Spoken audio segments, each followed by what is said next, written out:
Hi guys. സ്നേഹം, love അത് ഭയങ്കര പോസിറ്റീവായിട്ടുള്ള ഒരു കാര്യമാണല്ലേ? പക്ഷെ ചില സമയങ്ങളിലെങ്കിലും ഇത് ആളുകളെ വളരെ നെഗറ്റീവായിട്ട് ബാധിക്കാറുണ്ട്. അല്ലെങ്കിൽ സ്നേഹത്തിനൊരു വേഴ്സ്റ്റ് ആയിട്ടുള്ളൊരു ഫേസ് ഉണ്ടെന്ന് പറയാൻ പറ്റും. ലവിൻ്റെ ഏറ്റവും പ്യൂറസ്റ്റ് ആയിട്ടുള്ളൊരു ഫോം മദേഴ്സ് ലവ് ആണെന്ന് പറയാൻ പറ്റും അല്ലേ? അത് നമുക്കൊരു പ്രൊട്ടക്ഷൻ നൽകുന്നുണ്ട്. പക്ഷേ ഈ പ്രൊട്ടക്ഷൻ ഒരു തടവറയായി മാറിയാൽ എങ്ങനെയിരിക്കും? Purest form of love worst form of love ആയി മാറിയാലോ? അതുകൊണ്ടാണ് ഈ സിനിമയുടെ പേര് റൺ എന്നിട്ടിരിക്കുന്നത്. ഇതൊരു സർവൈവൽ ത്രില്ലർ സിനിമയാണ്. ഇത് തുടക്കം തൊട്ട് അവസാനം വരെ നമ്മളെ ഹുക്ക് ചെയ്ത് കൊണ്ടുപോകുന്ന ഒരു സിനിമയാണ്.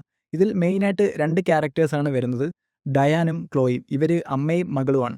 ക്ലോയി 17 വയസ്സുള്ള ജന്മന ചില മെഡിക്കൽ കണ്ടീഷൻസ് ഉള്ള ഒരു പെൺകുട്ടിയാണ്. ഇവള് ഡയബറ്റിക് ആണ്, ഇവൾക്ക് ഹാർട്ട് ഡിസീസ് ഉണ്ട്, ഇവൾക്ക് ആസ്മയുണ്ട്, അതുപോലെ പാരലൈസ്ഡും ആണ്. അരയ്ക്ക് കീഴോട്ട് തളർന്നു പോയിരിക്കുകയാണ്. അതുകൊണ്ട് ക്ലോയി ഒരു വീൽ ചെയറിൻ്റെ സഹായത്തോടെയാണ് ക്ലോയുടെ ലൈഫ് മുന്നോട്ട് കൊണ്ടുപോകുന്നത്. ക്ലോയുടെ ജീവിതത്തിൻ്റെ ഭൂരിഭാഗം സമയവും അവൾ ചെലവഴിക്കുന്നത് അവളുടെ വീട്ടിലെ റൂമിലാണ്. ചില DIY പരിപാടികളൊക്കെ ചെയ്തിട്ടാണ് പോകുന്നത്. ഇവൾ സ്കൂളിൽ പോകുന്നില്ല, ഹോം സ്കൂളിംഗ് ആണ് ചെയ്യുന്നത്. കാരണം പരസഹായം കൂടാതെ കാര്യങ്ങൾ ചെയ്യാനുള്ള ബുദ്ധിമുട്ട് കാരണമായിരിക്കണം അമ്മ ഡയാൻ അവളെ സ്കൂളിലേക്കൊന്നും വിടുന്നില്ല. ഡയാൻ വളരെ പ്രൊട്ടക്റ്റീവ് ആയിട്ടുള്ളൊരു മദറാണ്, അല്ലെങ്കിൽ ഓവർ പ്രൊട്ടക്റ്റീവ് ആയിട്ടുള്ളൊരു മദറാണെന്ന് പറയേണ്ടി വരും. കാരണം ക്ലോയ്ക്ക് വേണ്ട എല്ലാ കാര്യങ്ങളും ചെയ്തു കൊടുക്കുന്നത് ഡയാനാണ്. ഡയാനാണ് ക്ലോയെ ഭയങ്കരമായിട്ട് ടേക്ക് കെയർ ചെയ്ത് ഇങ്ങനെ മുന്നോട്ട് കൊണ്ടുപോയിക്കൊണ്ടിരിക്കുന്നത്. ഡയാൻ്റെ ലൈഫ് തന്നെ ക്ലോയ്ക്ക് വേണ്ടി ഡെഡിക്കേറ്റ് ചെയ്തിട്ട് മുന്നോട്ട് പോയിക്കൊണ്ടിരിക്കുന്ന ഒരു അമ്മയാണ് ഡയാൻ. അങ്ങനെ ഇരിക്കുമ്പോഴാണ് ഒരു ദിവസം ഡയാൻ മാർക്കറ്റിൽ നിന്ന് കൊണ്ടുവരുന്ന ഒരു കവർ മേശപ്പുറത്ത് വെക്കുന്നത്. അപ്പോൾ ഇതിനകത്ത് ചോക്ലേറ്റ് തപ്പിയിട്ട് ക്ലോയി കൈയിടുമ്പോഴാണ് ക്ലോയ്ക്ക് ഒരു മെഡിസിൻ അതിനകത്ത് നിന്ന് കിട്ടും. അത് പച്ച നിറമുള്ള ഒരു ക്യാപ്സ്യൂളാണ്. പക്ഷേ ആ മെഡിസിനിൽ എഴുതിയിരുന്നത് ഡയാൻ്റെ പേരാണത്. അത് അമ്മയുടെ പേരിൽ ഉള്ള മെഡിസിനാണത്. അന്നേരം ക്ലോയി ചിന്തിക്കും, എന്തുകൊണ്ടാണ് അമ്മ ഇപ്പം ഇങ്ങനെ ഒരു മെഡിസിൻ മേടിച്ചിരിക്കുന്നത്? അമ്മയ്ക്ക് എന്തെങ്കിലും അസുഖം ഉള്ളതുകൊണ്ടാണോ? പക്ഷേ ക്ലോയി അതിനെക്കുറിച്ച് കാര്യമായിട്ട് ചോദിക്കുന്നതൊന്നുമില്ല. അന്നേ ദിവസം ഭക്ഷണം കഴിച്ചതിന് ശേഷം ക്ലോയ്ക്ക് അമ്മ അന്നത്തെ മെഡിസിൻ കഴിക്കാനായി കൊണ്ടു കൊടുക്കുന്നുണ്ട്.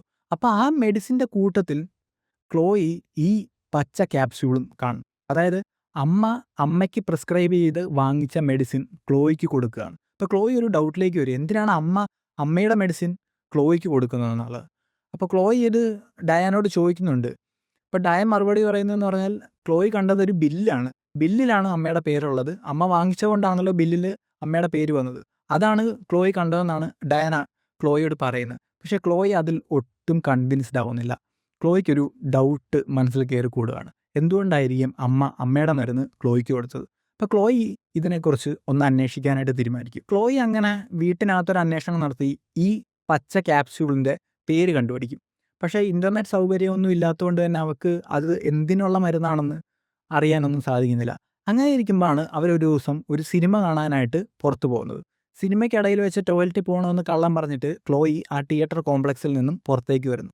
എന്നിട്ട് അവളൊരു ഫാർമസിയിലേക്കാണ് പോകുന്നത്. ഈ ഫാർമസിയിൽ നിന്നാണ് ഡയാൻ ഈ മരുന്നൊക്കെ വാങ്ങിച്ചിട്ടുള്ളത്. അവിടുത്തെ ഫാർമസിസ്റ്റിനോട് ക്ലോയി ചോദിക്കുന്നു, ഈ മരുന്ന് എന്തിനാണ് ഉപയോഗിക്കുന്നതെന്ന്. അപ്പോഴാണ് ക്ലോയ്ക്ക് മനസ്സിലാവുന്നത്, ആ മരുന്ന് അമ്മ ഡയാന് വേണ്ടി മേടിച്ചതോ ക്ലോയ്ക്ക് വേണ്ടി മേടിച്ചതോ അല്ല, മറിച്ച് അത് പട്ടിക്ക് കൊടുക്കുന്ന മരുന്നാണെന്നാണ് ഫാർമസിസ്റ്റ് ക്ലോയിയോട് പറയുന്നത്. അത് കേട്ടിട്ട് ക്ലോയി ഷോക്കായി പോവാണ്. എന്തിനാണ് പട്ടിക്ക് കൊടുക്കുന്ന മരുന്ന് അമ്മ ഡയാൻ ക്ലോയ്ക്ക് നൽകിയിരിക്കുന്നതെന്ന്. അപ്പോൾ ക്ലോയി ചോദിക്കുന്നുണ്ട്, ഇത് മനുഷ്യൻ കഴിച്ചു കഴിഞ്ഞാൽ എന്തെങ്കിലും സംഭവിക്കുമെന്ന്. അപ്പോൾ ഫാർമസിസ്റ്റ് മറുപടി പറയുന്നത്, ഇത് മനുഷ്യൻ കഴിച്ചു കഴിഞ്ഞാൽ ചിലപ്പോൾ നമ്പായി പോയേക്കാം, കാലുകൾ തളർന്നു പോയേക്കാം എന്ന് ക്ലോയിയോട് പറയുന്നു. ഇത് കേട്ട് ക്ലോയി ബ്ലാക്ക് ഔട്ട് ആവുകയാണ്, അല്ലെങ്കിൽ ഭയങ്കര ഷോക്ക്ഡ് ആയിട്ടിരിക്കുകയാണ്. അതായത് ക്ലോയി അന്നേരം മനസ്സിലാക്കുന്നതെന്ന് പറഞ്ഞാൽ, ഇത്രയും കാലവും തൻ്റെ അമ്മ തനിക്ക് തന്നുകൊണ്ടിരുന്ന മെഡിസിൻ തൻ്റെ കാലുകൾ തളർന്നു തന്നെ ഇരിക്കാനായിട്ടുള്ള മെഡിസിനാണ് തൻ്റെ അമ്മ തനിക്ക് നൽകിയിരിക്കുന്നതെന്ന് അറിഞ്ഞ് ക്ലോയി ഷോക്കായി പോവുകയാണ്. ക്ലോയ്ക്ക് അന്നേരം മനസ്സിലായ കാര്യമെന്ന് പറഞ്ഞാൽ, ഇത്രയും കാലവും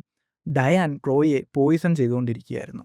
അല്ലെങ്കിൽ അവളുടെ കാല് തളർന്നു തന്നെ ഇരിക്കാനായിട്ടുള്ള കാര്യങ്ങൾ ഡയാൻ ചെയ്തുകൊണ്ടിരിക്കുകയായിരുന്നു. അത്രയും കാലവും ഡയാനെ സ്നേഹത്തോടെ നോക്കിയിരുന്ന ക്ലോയ്ക്ക് ഇപ്പോൾ ഡയാനെ ഒരു ഈവിളായിട്ടാണ് തോന്നുന്നത്. തന്നെ ഇത്രയും കാലവും പോയിസൺ ചെയ്ത് വെച്ചിരുന്ന ഒരാളായിട്ടാണ് ക്ലോയ്ക്ക് ഫീൽ ചെയ്യുന്നത്. ഡയാനാണെങ്കിൽ ഇപ്പോഴും ക്ലോയിയോട് ഇങ്ങനെ ഓരോ കാര്യങ്ങൾ പറഞ്ഞ് കൺവിൻസ് ചെയ്യാനായിട്ട് ശ്രമിച്ചുകൊണ്ടിരിക്കുകയാണ്.